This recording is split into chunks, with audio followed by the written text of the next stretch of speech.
দেখুন বন্ধুরা, আমাদের সবজি ক্ষেতের পাশে যে ছোট্ট একটা খেনা আছে, সেই খেনাতে জাল ফেলে আজকে মাছ ধরা হচ্ছে। তা দেখা যাক যে কি মাছ ওঠে।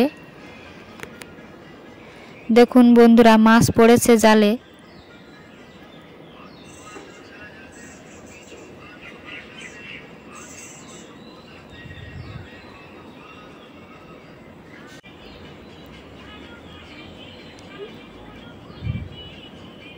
দেখুন বন্ধুরা, জাল থেকে একটা মাছ বার হয়ে চলে যাচ্ছিল, সেটাকে ধরে নেওয়া হয়েছে।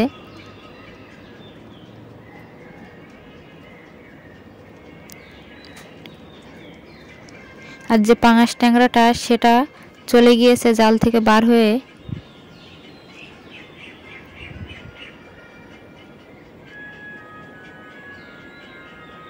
তা দেখুন বন্ধুরা, তেলাপুঁই মাছ পড়েছে, আর এটা হচ্ছে বেলি মাছ।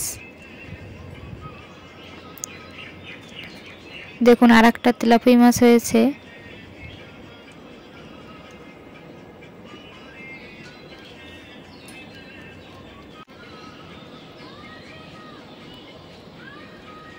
দেখুন বন্ধুরা, 4টি তেলাপুঁই মাছ হয়েছে আর একটা বেলি মাছ। তা আবার একটা খেমন দিয়ে দেখা হচ্ছে যে আর কিছু পড়ে কিনা।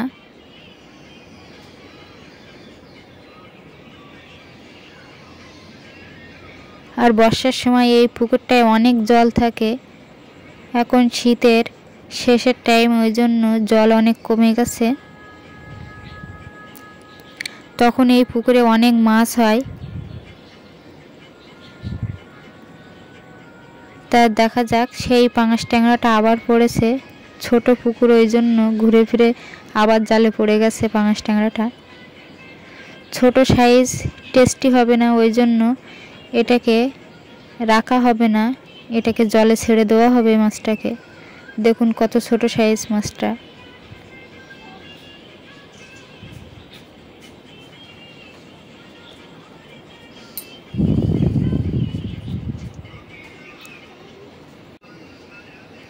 তা দেখুন বন্ধুরা, মাছটা নিয়ে আমরা চলে এসেছি সবজি খেতে।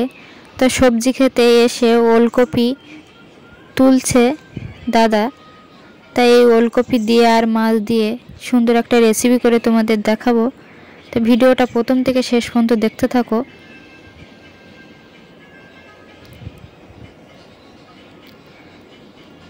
বাড়ির ছোট্ট পুকুরের থেকে মাছ দিয়ে বাড়ির সবজি ক্ষেতের কপি দিয়ে রান্না হবে আজকে।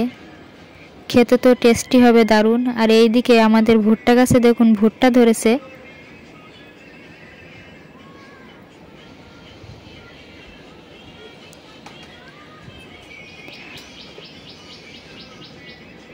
তা আমি মাছের বালতিটা নিয়ে বাড়ির দিকে চলে যাচ্ছি।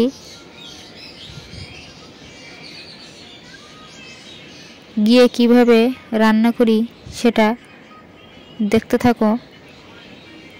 তা মাছটা ভাজার জন্য আমি কড়াইতে তেল দিয়ে দিচ্ছি।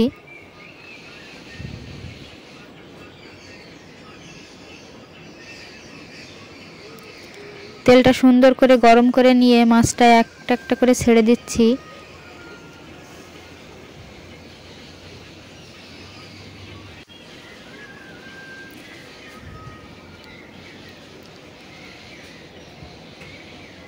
তা দেখুন বন্ধুরা, মাছটা আমার সুন্দর করে ভাজা হয়ে যাচ্ছে।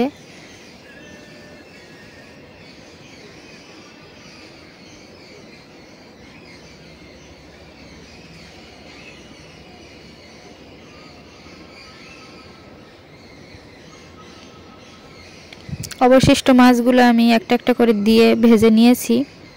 আর এদিকে আমি ফোড়নে দিয়ে দিয়েছি ধনিয়া আর তেজপাতা, পেঁয়াজ লঙ্কা দিয়ে সুন্দর করে লাল লাল করে কষিয়ে নেব। আর দিয়ে দিচ্ছি রসুন বাটা।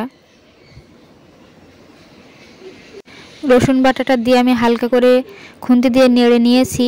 নিয়ে আদা বাটা দিয়ে দিয়েছি। দিয়ে পরিমাণ মতন নুন দিয়ে দিচ্ছি, যাতে মশলাটা যেন কড়ার গায়ে লেগে না যায়। আর দিয়ে দিচ্ছি পরিমাণ মতন হলুদ। তা নুন হলুদ দিয়ে আমি সুন্দর করে মশলাটাকে কষিয়ে নিয়েছি। আর দিয়ে দিচ্ছি কেটে রাখা ওলকপি আলু। আর ওলকপিগুলো খুব কচি ছিল বন্ধুরা। আর দিয়ে দিচ্ছি পরিমাণ মতন জল। তা দিয়ে আমি 15 মিনিটের জন্য ঢেকে জাল দিয়ে নিচ্ছি।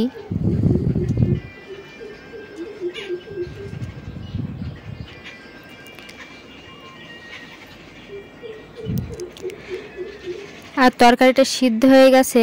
দিয়ে দিয়েছি মাছগুলো, দিয়ে আবার একটু ঢেকে রেখে ফোটাচ্ছি মাছগুলো, তাহলে সুন্দরভাবে ফুটবে আর টেস্টি হবে তরকারিটা। আর আমি দিয়ে দিচ্ছি মিট মশলা। দিয়ে রেডি হয়ে গেছে আমার ওলকপি দিয়ে তেলাপিয়া মাছের ঝোল।